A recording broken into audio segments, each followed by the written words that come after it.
Welcome to the Deep Dive. Today we're jumping into some really fascinating reflections, historical, theological, looking at spiritual warfare, our own instincts, and, well, greed. And the core idea is pretty dramatic. These sources see the chaos in the world, the ongoing problems, as fallout from that big spiritual war in heaven. The one where Michael fought the dragon, Satan. Exactly. From Revelation, Satan gets cast down to earth, and the sources argue the conflict just continued here. Okay, but the hook, the really surprising part, is this idea that if a person lets their own instinct and greed get ignited, they become something. Well, the text says, a monster worse than Satan. Yeah, that's the kicker. It shifts the whole focus, doesn't it? Suddenly, the biggest threat isn't just some external force. It's internal. Right. The argument is that the sin and chaos we see everywhere stems from Satan tempting everyone, deceiving the whole world, specifically by stimulating those two things, instinct and greed. And that creates this massive current, like a global default setting. Right. That's a good way to put it. A current. So trying to live by faith means actively going against that current. The sources had an analogy, right? Like trying to get into a super crowded station during rush hour. Yeah, exactly. Like imagine trying to walk into Times Square station when everyone else is pouring out. You're constantly pushing against this huge flow. It takes effort. And they apply this globally to governments and cultures. They do.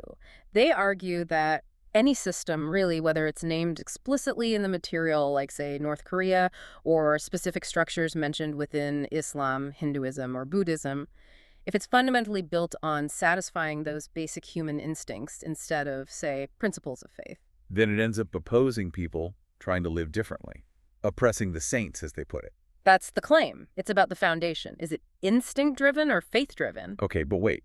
If Satan's behind stimulating all this greed, why can't he just, unify everyone who's caught up in it?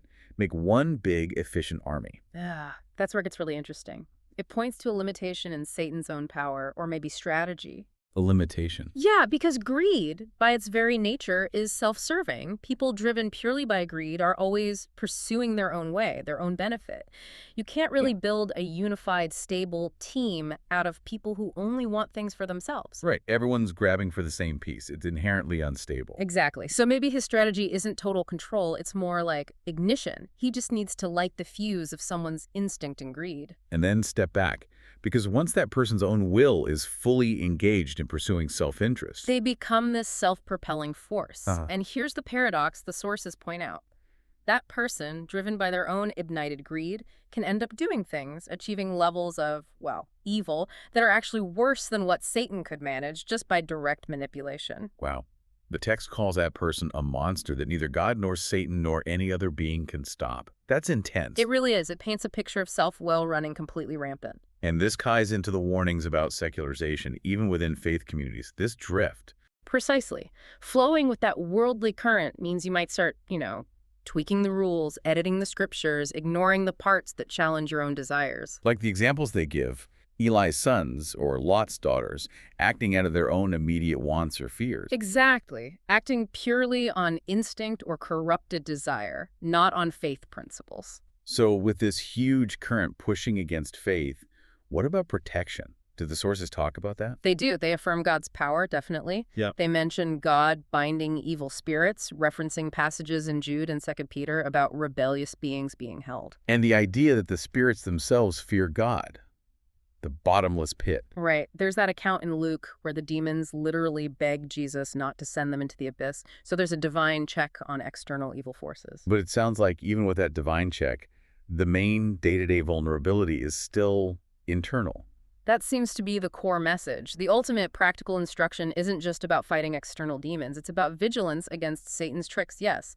But fundamentally, it comes down to guarding your inner life. Proverbs 4.23. Exactly. Above all else, guard your heart, for everything you do flows from it. That's presented as the key defense, guarding that inner space so your own greed doesn't get ignited and take over. So we've explored this view where global chaos is really a spiritual battlefield, but the most dangerous element isn't necessarily Satan himself, but what happens when our own internal greed and instinct get weaponized. Yeah, it suggests the real battleground is closer to home. inside us. The danger is our own potential when fueled by that self-interest. Which leaves us with a pretty challenging thought. If the most critical spiritual battle is fought in your own heart, your own thoughts, how does that change how you think about guarding your focus and energy today?